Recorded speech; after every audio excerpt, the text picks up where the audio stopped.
Hey, welcome everyone. Welcome to 2023. What are we going to see in 2023? Well, here on the channel, I want you to know first off that I've tested positive for positivity. No, it's not some new version of the farce that they've been pushing on the population. This is real. This is me being quite excited about 2023 and what it holds. I know that it's going to be a time of change. I know that there's going to be some challenges. I thrive on that kind of stuff. I'm going to be taking the opportunity to kick back and relax as and when I can. My birthday's coming up in 2 weeks' time, so I've bought myself a little present. It's my once a year treat to myself, and I'm going to be sharing it with you in due course. But it's a big step sideways from what I normally do. So being an active relaxer, taking on a project like this, I'll be hoping for lots of input from you guys. Even if the project that I'm working on isn't your cup of tea, the things that I do and the skills that I can pass on to you, I'm sure will be worth watching for. There's always going to be a little bit of humour and a few cute pet rabbits thrown in. Hey, what are we going to see in 2023? Well, here on the channel, it's going to be filled with resourcefulness, helpfulness, and positivity. I'm going to be thinking on my feet most of the time because 2023 is clearly going to be a time of change. With what's been going on for the last few years, people have been torn this way and that. They've been split to the left and to the right. And there's a lot of people who are now looking at new ways of doing things, ways of being a little bit more responsible, more resourceful, and more autonomous. Moving away from relying on huge corporations and governments to provide them with the things they need. The circles I move in are largely involved in this full time. But there's constantly new people joining up, people who are needing to know, how does a composting toilet work? How often does it need to be emptied? Is it safe to drink water off your roof? And is it really economical to grow your own food? Well, hopefully I'm going to be able to answer those questions and a lot more this year in 2023 and help people who are new to the channel to find ways of reducing costs, upskilling, and improving health. So thanks for hitting the subscribe button, and I would really appreciate it if you could share these videos around a bit on your social media. If you'd like to connect more directly with me, I can be found under Tiny House and Off-Grid Resources on Telegram, where we've got a thriving little community and chat group where we work together to help each other out and offer advice and share deals. It's small but very friendly and intimate, and you can contact me there pretty much any time with any questions you've got on anything related to what we discuss here. Another place that you can find me on social media is Bastion, under the same name, Tiny House and Off-Grid Resources. Thor, Thor. I've chosen these two forms of social media because they're about as far away from the demon Zuckerberg as I can put myself.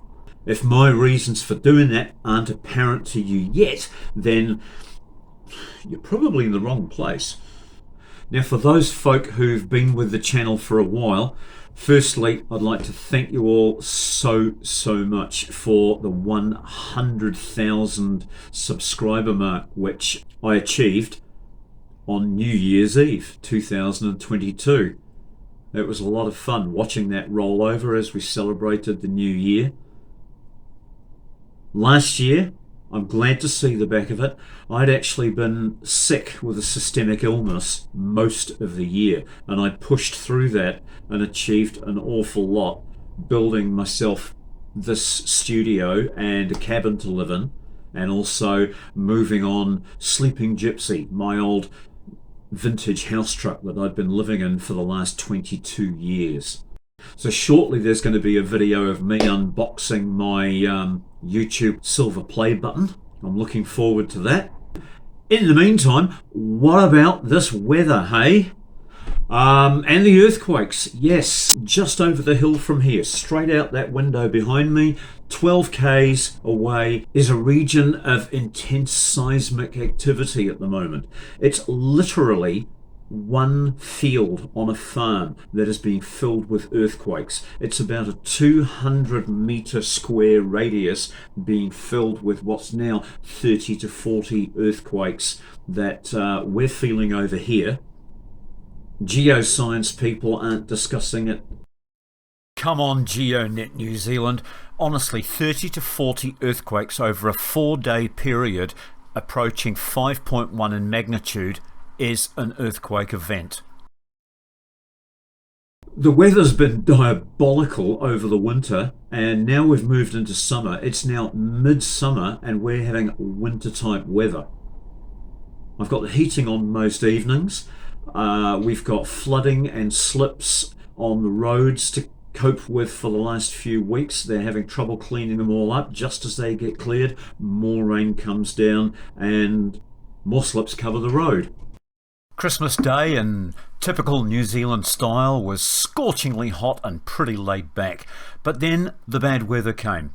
We had to put up with a week of awful wind and rain which blew the tourists and the holiday makers home, and then that's been followed by Cyclone Harley, which we're suffering now. Auckland has had boats ripped from moorings and we're being punished. Lots of the region where I live is inaccessible right now. In addition to the weather, we're even having fun with earthquakes. Yep, 12 k's in that direction. There's a small field, one paddock, 100 metres square, that for some reason has now had 30 to 40 magnitude 2.4 to magnitude 5.1 earthquakes, all at 7 kilometres depth. Yet nobody's talking about it.